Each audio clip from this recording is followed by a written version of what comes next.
আসসালামু আলাইকুম ওরহমতুল্লাহি ওবরাকাতু।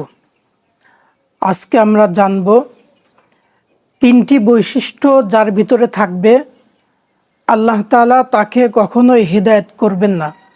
1 নাম্বার, কাফের সম্প্রদায়কে আল্লাহ তাআলা হিদায়াত করেন না।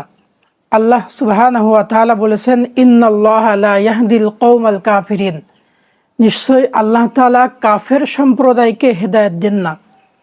2 নম্বর, ফাসেক সম্প্রদায়কে আল্লাহ তাআলা হেদায়েত দেন না।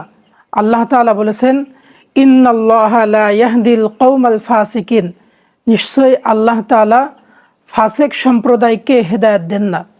3 নম্বর, জালেম সম্প্রদায়কে আল্লাহ তাআলা হেদায়েত দেন না।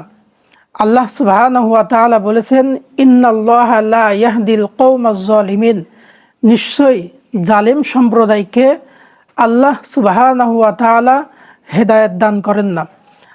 তাহলে আমরা জানলাম তিনটি বৈশিষ্ট্য বা তিনটি খাসলাত যার ভিতরে আছে, অর্থাৎ কুফরি করা, জুলুম করা এবং ফাসেকি করা। এই তিনটি বৈশিষ্ট্য যাদের ভিতরে আছে বা যার ভিতরে আছে এরা কখনোই হেদায়েত লাভ করতে পারবে না। এই জন্য আমরা হেদায়েত পাওয়ার জন্য বেশি বেশি এই দোয়াটি পাঠ করব। আল্লাহুম্মা হদিনা ফিমান হাদাইত, হে আল্লাহ আমাদেরকে তাদের অন্তর্ভুক্ত করুন যাদেরকে আপনি হেদায়েত দান করেছেন।